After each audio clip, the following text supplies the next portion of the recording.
Well, you can say that to the subscribers too, who subscribe to their. I mean, I think that contribute to their pockets, but that's what I mean. they should be How shamed. can we find husbands in our 20s, in our early 20s? I'm not in my early 20s, but how could we find husbands if they're busy subscribing to OnlyFans chicks? Yeah, well, not every man is, and that's a Sure. really good question. So where did all the good men go? I talk about this in my book, actually. The first piece of advice I have for young ladies is do not post suggestive material of yourself online. Men want what they cannot see and cannot have. Mystery is lacking in the West. And I know this is lost on a lot of young ladies. They say, the more I post of myself on, with a bikini on the beach, the more men will like you. No, I mean, the more they'll want to have sex attention. with you, Yeah. but then they'll look at you as just a visual or a commodity, not as a future soulmate. And the second part is, to be perfectly honest with you, religious men check a lot of the boxes that you guys are looking for. I know that. Would you agree with that? Yeah, that's my. Can I feel like that's one reason why I was able to find men like that. It's because even though they weren't conservative, they still had very, very deep religious values. Can you tell me more? That's so interesting. Mainly Catholic.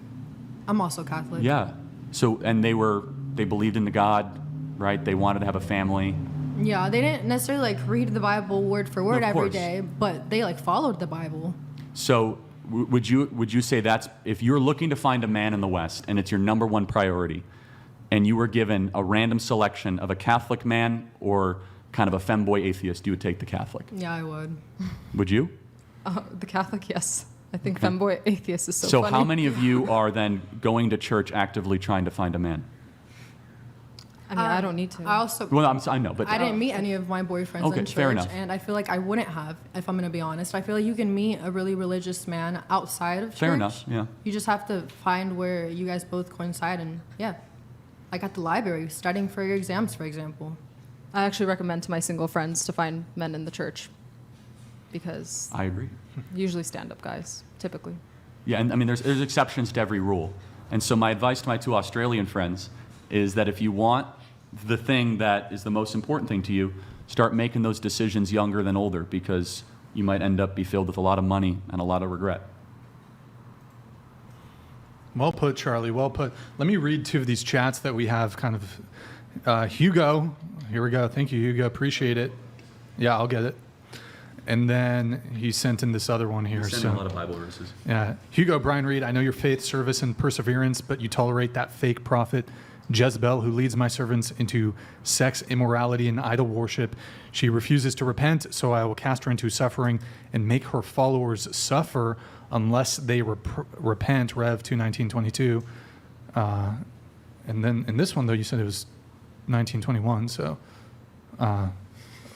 thank you. Might be a Appreciate different one. Could be, yeah, it could be a different one.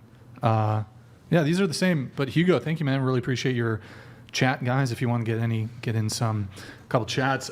So I do want to get into our next topic here, and that topic is, we've asked this on the show a couple times. It went viral.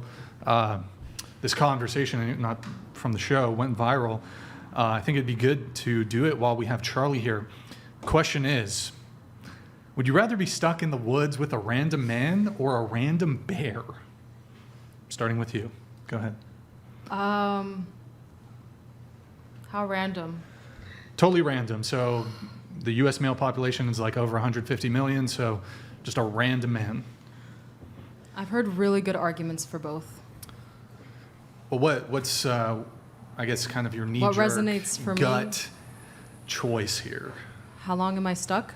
I think you're overthinking the question a little bit, but so it's just random man or random bear. Oh, okay. So you get randomly plopped in the forest. Sure. The man gets randomly plopped in the forest. You are going to cross paths.